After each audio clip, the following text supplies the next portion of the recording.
لحديثك صحيح ترغيب هاتو بيغمري خواه صلى الله عليه وسلم دفرمي عليك بتلاوة القرآن فإنه نور لك في الأرض وذخر لك في السماء. قرآني بيروز بخوانن گرنجي بيبدن چونك قرآني بيروز نور يكل الزويدا بوتو چه بيخوش او نور بردوان به قرآن باب خوانت أهلي قرآن بن قرآن نازاني خود دتواني گوي لي بگري دتواني گوي لي بگري لجاتي گوراني لجاتي فيلم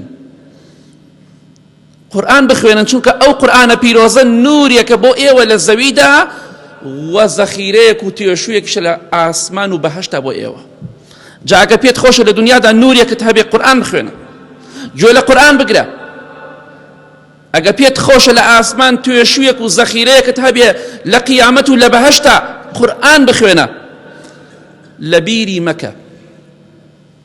یکی لپیاو چاکان امامی سفیانی ثوری رحمتی خواه لبه که یکی رزانا گورکانی ام سردمه مسلم لإسلام يعني سردم إسلام ام پیاو برزا رحمتی خواه لبه دوای مردنی یەکێک لە هاوڕێکانی لە خەوی دابینی خەویش باوەڕمان پێیتی سەتا سەد حەق و ڕاست خەوی خۆش زۆر گرنگی ئەبێ پێ بدرێت خەوی ناخۆشیش نابێ بە هیچ جۆرێ باس بکرێ.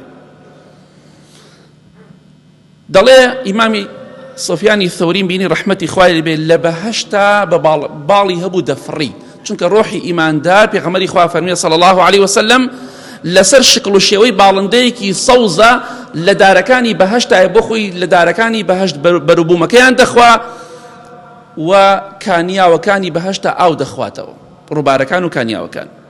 دەفەرمی بینیم لە دارخورمایەکەوە دەفڕی بۆ دارخورمایەکی تر. ئیمامی سوفیانی ثەوری ڕەحمەتی خوای لێ بێ وتم حاڵت چۆنە چی شتێکت بینیوە زۆر باش بێ بۆ دوای مردن؟ ئەی ئیمامی سوفیان چی شتێک لە دوای مردنت بینیوتە زۆر گەورە بێت پاداشتەکەی زۆر گەورە بێت؟ فەرمووی قورئانی پیرۆز گرنگی بە قورئان بدەن.